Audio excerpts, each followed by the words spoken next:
Welcome to EPG Pathshala. My name is Dr. Poonam Gulalia. I am faculty with the Tata Institute of Social Sciences. The paper is Fieldwork and Field Supervision, and the module that we are going to discuss today is titled Students' Understanding and Use of Self in the Fieldwork Program. When we begin the Fieldwork Program, we have a lot of doubts and apprehensions because we come from varied backgrounds and our questioning is limited to the syllabus, the course curriculum of our undergraduate days, our school and college days, which is very, very structured course. Here in the Fieldwork Program, when we speak of the need to understand the use of self, that is one of the primary objectives of this module which we are going to cover. Second, of course, is to understand the meaning of self-development, growth, and self-awareness in the context of our learning in the field as a part of the fieldwork curriculum. Third is to understand the meaning of being perceptive, to understand the value of sensitivity, and to understand how this pans out in the field. Keeping these objectives in mind, the module has been designed in such a way that after the introduction to this, we speak of the need of the conscious use of self, the meaning of the term conscious use of self in the field, use of self and strategies which need to be deployed by us, utilized by us as student learners, learnt by us as student learners, to undertake the fieldwork as part of our curriculum, and also to be able to differentiate between the meaning of self-awareness and conscious use of self. These are the three primary aspects which we will dwell on in this module. Once we use the term conscious use of self, sometimes students are very intimidated that why do I need to worry about myself in going for fieldwork? If fieldwork is the learning by doing aspect, then all I need to do is to engage with the field, to engage with the agency's mandate, to engage with the tasks and activities given to me by my field contacts and my supervisors. But the fact is that conscious use of self is important in the context of the helping relationship. Since fieldwork is a helping profession, social work is a helping profession, and field work is part of understanding the need for why we are in a helping relationship. We also need to simultaneously grasp the meaning and the importance of the concept of self. We need to understand the difference between self-awareness and conscious use of self. And in understanding this, we will appreciate that the skill of the social worker, the skill which the student social worker needs to learn in creating, in maintaining, and in sustaining a positive working relationship with the clients, with the target groups, with the beneficiaries, with the agency personnel, with the field contacts, with the supervisors. All these aspects, we require certain skills to be developed, and it is the self which is the medium through which you as a student learner will consciously be able to influence the outcome of your fieldwork. Now, we need to also appreciate that social work practice involves conscious and deliberate use of oneself. So, we need to be conscious of the way we are as persons, and therefore our understanding of human behavior, our understanding of our backgrounds, our understanding of our socialization, our understanding of our upbringing. So many aspects become important for us to see how we connect with people in the field. So you as a student learner become the medium through which the knowledge that you have gained, the knowledge that you are gaining, the information that you are gathering, the attitudes which you are picking up, the attitudes which you need to change, the attitudes which you need to modify, and the skills which you need to learn are all conveyed. Therefore, the need to discuss conscious use of self. Sometimes some of our own personal values, our personal beliefs, our personal approaches to the field, to marginalized groups, to working with people, to others, whether they are less qualified or more qualified, whether they're less educated or more educated, our attitudes, these are all revealed when we connect with people. So when we develop well-meaning, healthy working relationships, we need to be conscious of this and not be ignorant of our prejudices and biases which tend to creep in because of our own backgrounds, our own socialization, our own reasons for not having addressed these issues earlier. There's a body known as National Association for Social Workers. Now this body has laid down certain criteria for cultural competence. Now what is cultural competence and what is its importance in the field work program? Why is it that we need to understand what it means by our behaviors, our attitudes and the policies? All of this come together in an organization among professionals, among paraprofessionals who are in the field, and all of these in a congruence enable the system, whether it's the organizations or the professionals who are working together in cross-cultural situations. So the backgrounds and the culture from which we come from may not necessarily be the realities and may not necessarily be the values and the beliefs practiced by the group of people, by the target group, by the client group, by the communities we work with. So it becomes important for us to be mindful of this, to be abreast of this, and to appreciate the importance of multicultural identities which people have when we work in the field. We need to be mindful of knowing and acknowledging our own ignorance, our own fears and inhibitions, and what are the values which we carry, the attitudes which we carry when we connect with people. All these become part of the conscious use of self. So, if we are mindful of what it means and why is it important for the conscious use of self, why is it important to develop and be conscious of our own selves when working in the field, then we will be able to appreciate the strategies which we need to employ, the techniques which we need to be careful of or we need to cultivate in order to develop conscious use of self. So these strategies include impact both the personal self and the professional self.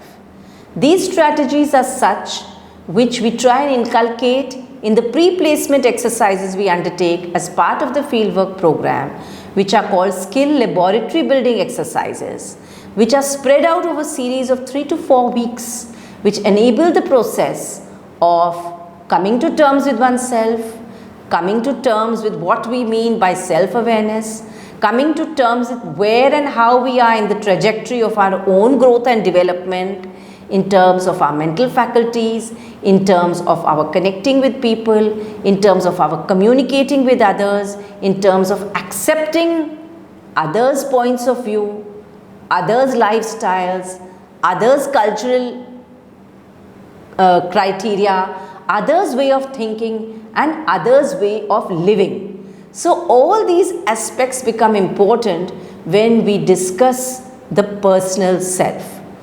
When we speak of group lab exercises, which are undertaken in a few schools of social work, but which are now being taken up in a big way and being discussed in departments of social work, which have seen the value of these exercises, we begin to appreciate that these group lab exercises provide simulated situations in human situations, simulated human situations where reflections are carried out under the guidance of mentors, supervisors and faculty in a relatively safe environment. In-house, through peer learning, through group exercises which are undertaken in small groups, processes of observations, feedback and opportunity are provided to students who have enrolled in the Master's Program of Social Work as a pre-placement orientation to the fieldwork program. So before we undertake fieldwork placement, before we are allocated our fieldwork agencies, before we actually go to the field, and while we are observing and being part of exposure visits, institutional visits, we also simultaneously undertake our part of these group lab exercises, which are planned exercises where peer support is available, facilitation is available, some introspection is possible, and we begin to come to terms with our personal selves. So, having discussed the importance of personal self, having discussed the importance of group lab exercises in facilitating this process of coming to terms with the personal self, we come to another term known as self-development. Why is self-development important? What is self-development and how is it relevant for our fieldwork is what we are going to discuss now. Self-development essentially is a sum total of many aspects. These are qualities or abilities that one possesses which are used to maximize one's own effectiveness in the field as a functioning individual. When we are aspiring to be a social worker, we need to look at self-development in the context of having a very realistic self-concept, having a very realistic image of oneself, implying thereby that we need to be having a positive and healthy appreciation of oneself. We need to be mindful of our understanding of our own capacities and limitations, of our own strengths and limitations, and being in the process of overcoming the unrealistic ideas which we may have of ourselves. It also implies being able to acquire an internal control of oneself, indicating thereby the ability to define oneself independently. Taking this further, we need to understand the cognitive, the affective, and the behavioral aspects of ourselves, being alert and sensitive to one's own feelings, being able to see one's own emotional responses to situations, being able to see whether we are sensitive to the other, and also being able to develop a range of behavioral capacities which are appropriate to the varied situations which we are likely to encounter in the field. Having covered the meaning of and the value of self-development, we come to the need to focus further on why we need to have an understanding of the self. We need to understand the self more and more because it helps us in understanding our own identity, in shaping our own self in relation to the field workers, to the field realities, to the social realities, to the development sector, to the people who work in the development sector. So if we are not conscious of ourselves and our own identity, we will be unable to appreciate and understand the identity and selves of the other in this context. Understanding oneself also implies knowing the factors, the forces, the features which build our own confidence and enable us to give our best to the student learning experience which we are going to undertake in the fieldwork agency which will be allocated to us. When we understand and appreciate the need to focus on self-development, we also begin to accept and respect ourselves because it becomes the basis for accepting the other person's strengths, qualities, complexities, and uniqueness, and becomes equally relevant for us to connect with the field contacts, the paraprofessionals, the supervisors all of whom will play a very relevant role in your fieldwork learning experience. Thus far, we have introduced to you the concept of self-development as well as the concept of self-awareness. It is essential to state here that self-development is a goal of every individual, and being in the social work profession, it becomes more important and more relevant that we are aware of this goal while we are undertaking the fieldwork program and when we are connecting with others in the field who are not been part of our earlier life cycle. Understanding our own perceptions to others, understanding our own perceptions to the vulnerable and the marginalized groups who will come to you in different forms through different contexts, whether it's in the concurrent fieldwork program, in the block fieldwork program, in the rural practicum setting, or in the self-study tours which are undertaken as part of the mandate of the fieldwork exercise. So we need to be conscious of understanding our own perceptions, which is the first step in development of self. This being the first step in development of self, we need to appreciate that self-awareness is a continuous process and we need to be mindful on a daily basis, a weekly basis, a regular basis about this aspect. Once we have dwelt with these two aspects, we need to also throw some light on being what does it mean to be perceptive? What does perception mean?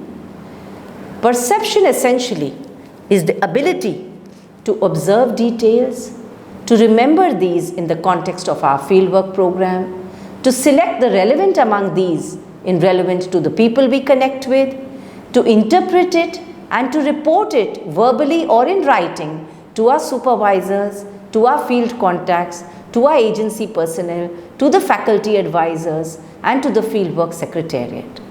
Perception is selective, but a student learner needs to be perceptive to be able to make good use of and full use of the student learning opportunity which is provided to him or her in the part of the fieldwork program.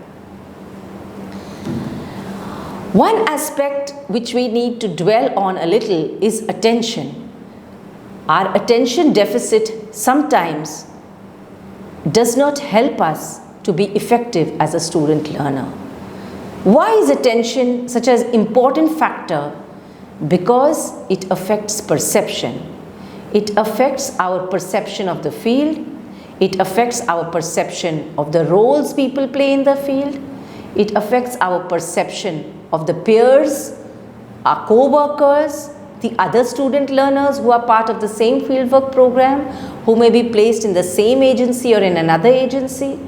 It affects our perception of our own thematic area and the other thematic area. There are n number of examples which we can cite to highlight the importance of why attention is an important factor affecting perception. Largely, there are certain internal factors which affect perception and certain external factors which tend to affect our perception.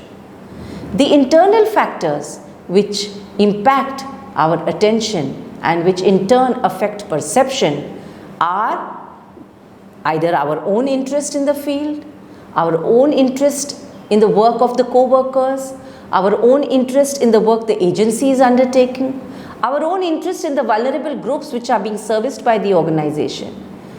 It also, the second major internal factor is moods. Now, we are very comfortable talking of mood swings because we are in that particular age group.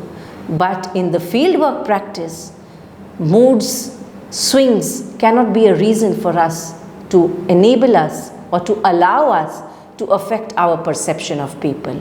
We need to be wary and mindful of our own moods, of the moods of others. Thirdly, another internal factor is the motives of the agency which services the clients, the motives of the student learner, the motive of the supervisor in enabling you to facilitate your learning, the motives of the faculty advisors, the motives of the School of Social Work. We need to be mindful of all these aspects in valuing the contribution that perception can make in the life of the student learner.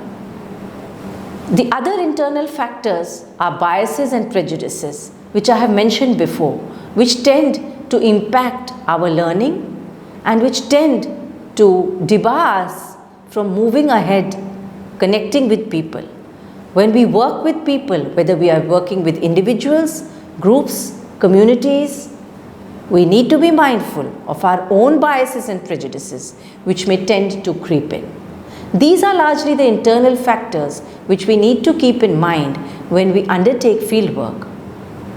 The external factors, on the other hand, which can impact us as a student learner, include being wary of the intensity of the event, the occurrence, the problem which may have occurred in the field, being wary, mindful of the intensity of the situation with which a client has approached you in a particular setting, being mindful of the circumstances with which a community leader or a community person may have connected with you at a given point in time.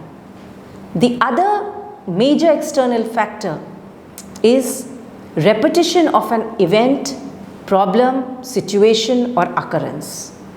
The third, of course, is to be wary of the stimulus which is being provided for you to connect with the field, for you to take action, for you to take initiative, and for you to enhance your own learning through this process. A novelty range of experiences are made available to students in terms of the fieldwork learning opportunities, and one needs to be perceptive of these situations when one connects with people in the field. So all that we learn in the classroom of working with people, whether it is through casework, group work or community work exercises, which are our core courses, we need to be mindful of these when we operationalize it in the field. So thus far we have introduced to you the concepts of self-development, self-awareness, perception, and now we come to the need to be sensitive to our surroundings, to our peers, to the people we connect with, and to the field in general. We need to appreciate the fact that when we connect with people in the field, it is not a man-made situation. It is a real-life situation for the marginalized and the vulnerable groups and communities, for the individual who is approaching you in an organization or through an organization, for the individuals or the groups whom you connect with in different fieldwork settings. Therefore, the importance of sensitivity needs to be highlighted.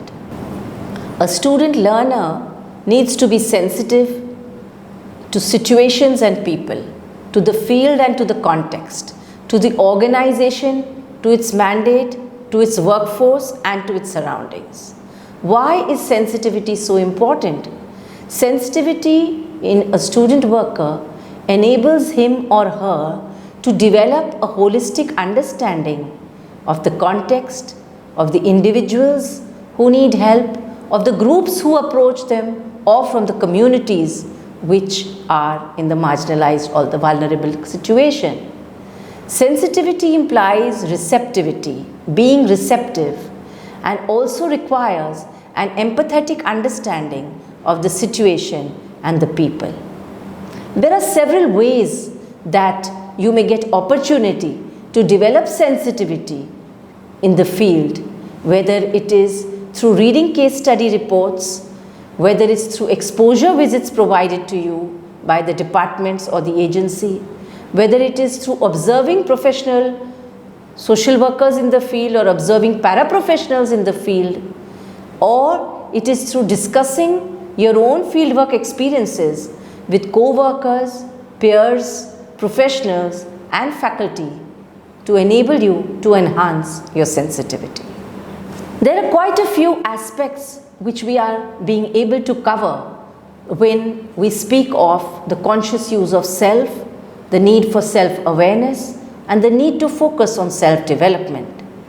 Having spoken of the need for being perceptive, having discussed the importance of sensitivity, we now come to the need for appreciating and understanding the value of communication in the fieldwork setting. Communication may be verbal or it may be non-verbal. It may be formal or it may be informal, or it may be a combination of both, depending on where you are and what is the need of the situation. In the fieldwork setting, there may be spaces initially where paraprofessionals and field contacts may connect with you informally, but there may also be a formal orientation to the agency or to the placement setting. The communication which happens 2 days a week in the concurrent fieldwork program or on a daily basis in the block fieldwork program may be both verbal and non-verbal. And it is for you as a student learner to be able to appreciate the importance of both, either or, depending on what is being offered to you, what is being made available to you, and what you can partake of for your own learning. While we are in the process of learning, there are certain guidelines that one needs to keep in mind when one thinks of the need for effective written communication. So, when communication has to be in the form of recordings, reports, minutes of meeting, why is it important? And where and how are we going to learn it? These are aspects which you will be exposed to in the fieldwork setting. Once you are exposed to these aspects, you will begin to value the fact that there is a lot of merit and meaning when you write short sentences, when you write clear sentences, when you communicate clearly, whether it's verbal or written. Use of direct speech rather than indirect speech, because it is you as a student learner who is connecting to the field contacts. It is you as a student learner who is connecting to the supervisor, and it is you as a student learner who is connecting to the client population, to the service user, to the target group. They are known by different names. So the use of active speech plays an extremely important role in the field. When you as a student learner are connecting with people in the field, it is good to use illustrations and examples to simplify and clarify the information that you require or the information that you are conveying to the other stakeholders in the fieldwork setting.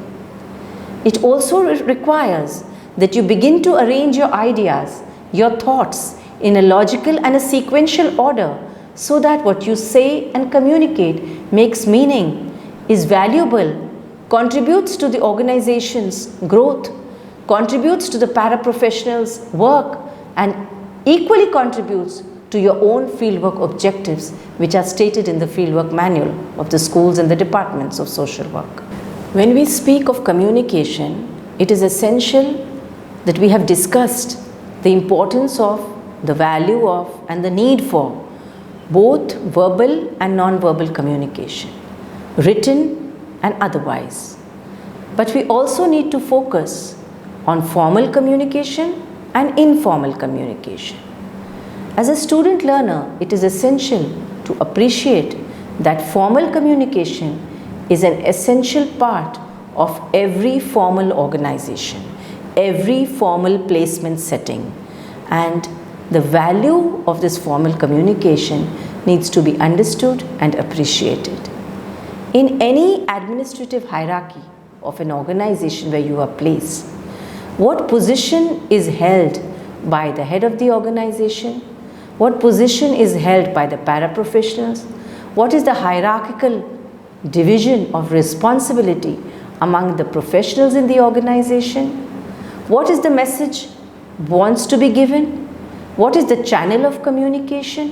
What is the manner and the method of communication? All these become extremely important aspects of formal communication. The fact remains that formal communication is concerned with the specific objectives of giving instructions, receiving instructions, giving orders, providing information, setting procedures in place. All of these require to be followed for the employees of the organization.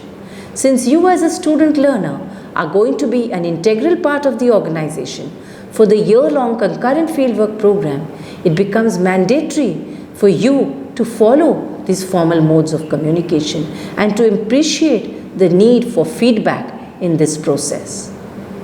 On the other hand, there may be spaces in the organization, spaces in the community, spaces with client groups, with other stakeholders, where informal communication would also be part of your life in the field. Formal communication does not always provide room for personal relationships. It is the informal communication among the stakeholders, with the field contacts, with the paraprofessionals, with the community leaders, with your co-workers, which help you increase self-awareness. It will enable you to perceive yourselves. It will enable you to perceive others, and it will help you develop the conscious use of self. Schaeffer and others have included personal issues, appearance, our own clothing and grooming, the behavior that comes across, whether it's valuing others or degrading others in the process, whether it's distracting personal habits or difficulties. All these come across in communicating with others, and all these become essential aspects when we speak of the conscious use of self. We may have a range of personal issues, a range of personal baggage, various kinds of health hazards, physical or mental, which may debar us from connecting with others. It is here that we need to be wary and mindful of, and we need to work on ourselves instead of being preoccupied with our own health, physical or mental, or addictions or personal problems. It is only when we are able to work on ourselves, be mindful of ourselves, that we will be able to connect better with ourselves and others, and we will be able to achieve the student learning objectives which we have set out for. When we summarize this module, we need to state upfront that this tricky area of conscious use of self, this aspect which we tend not to discuss, really requires a lot of dwelling over, introspection, reflection, and this aspect will enable one to grow personally and professionally. Fieldwork education does not operate in professional vacuum or in an educational vacuum. It operationalizes itself through the self, and it's this personal self which is enhanced. When we speak of the importance of the conscious use of self, we need to reiterate that fieldwork education does not operate in a vacuum, and it is the personal self and the professional self which are in tandem with each other will enable you to grow and develop as a mature professional. The context influences the form fieldwork education takes and the position it is assigned in the social work curriculum.